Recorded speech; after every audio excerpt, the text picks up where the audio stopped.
Direto da redação. A pandemia da Covid-19, que teve o seu ápice em 2021, deixou muitas sequelas. E nós temos aqui como vítimas, ou são definidas como vítimas ocultas dessa crise global na área da saúde, as crianças que tiveram a rotina duramente afetadas. As crianças frequentavam escolas, aí de repente teve que fazer aulas remotas. Muitas crianças não tinham acesso a equipamentos para aulas remotas. E isso provocou um processo de isolamento, afastamento para as crianças que necessitam de socialização.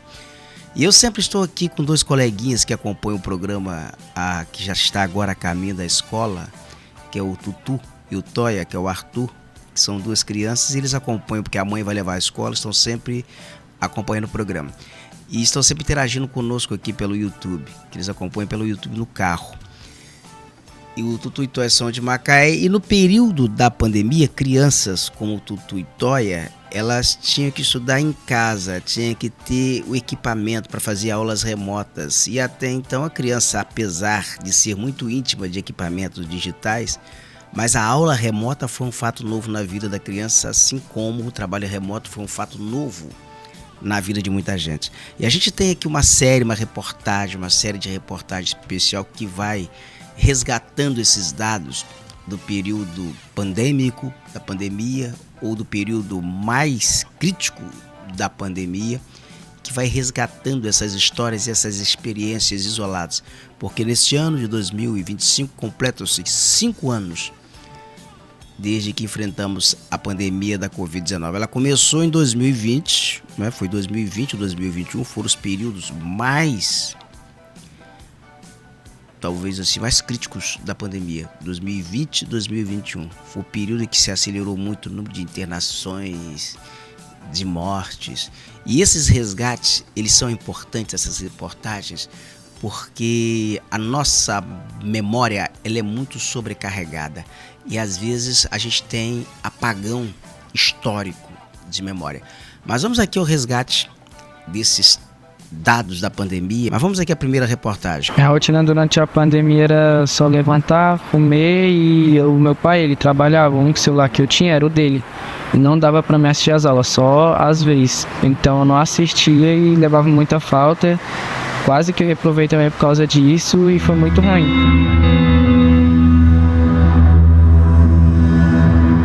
Escolas fechadas, crianças e adolescentes sem sair de casa. Numa fase em que a socialização é essencial, a pandemia mudou radicalmente a forma de aprender. A lousa agora era uma tela virtual. Mas e as famílias com dificuldade de acesso às tecnologias? Segundo o IBGE, no início da pandemia, 4.300.000 alunos não tinham conexão de internet, a maioria deles na rede pública. Nas aulas online eu também não podia participar muito, porque o pessoal era do celular e não tinha internet. Aí eu usava ou da minha mãe ou do meu pai, mas a maioria das vezes meu pai estava trabalhando e a internet não pegava onde a gente morava. Mesmo para famílias com mais estrutura para aulas online, os desafios foram muitos. Eu sempre fui difícil de me concentrar numa coisa, né? Quando eu estava na escola era difícil de me concentrar. Eu falava, vou me concentrar, mas eu já estava pensando em outra coisa. Aí veio a aula online, eu também não conseguia entender nada que a professora falava, então eu não entendia, não conseguia prestar atenção, ficava focando em outras coisas. As aulas virtuais, combinadas com o isolamento, tornaram o aprendizado mais difícil, principalmente na alfabetização. O Brasil saiu da pandemia com 30% das crianças de 8 anos sem saber ler, o dobro do índice registrado em 2019. Até hoje, essa geração da pandemia, a gente teve uma dificuldade muito grande. A gente teve que fazer aulas de reforço, a gente teve que fazer, além de outras campanhas, teve que trazer psicólogos para a escola para fazer palestras. Então a gente teve que fazer como se fosse um tratamento de choque, porque muitos em sala de aula são cobrados. Faz isso, faz aquilo. Quando ele está lá, ele tem que estudar no ritmo dele e ele não tem essa maturidade.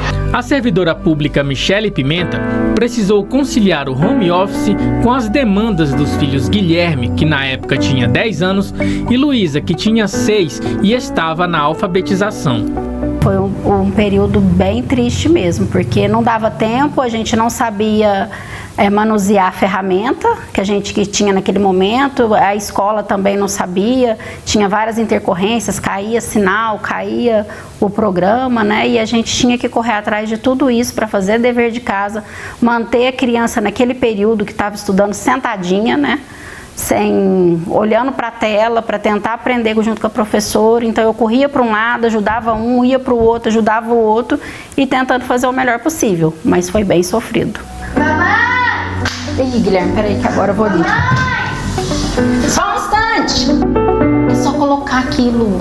Eu era uma pessoa que gostava de interagir. Então ali eu não podia interagir muito.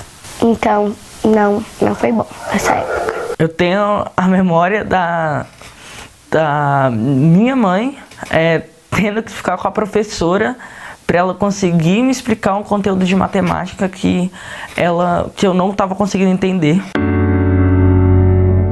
Quando as escolas começaram a reabrir entre 2021 e 2022, 2 em cada 3 estudantes dos anos finais do fundamental e ensino médio relataram problemas de ansiedade e depressão.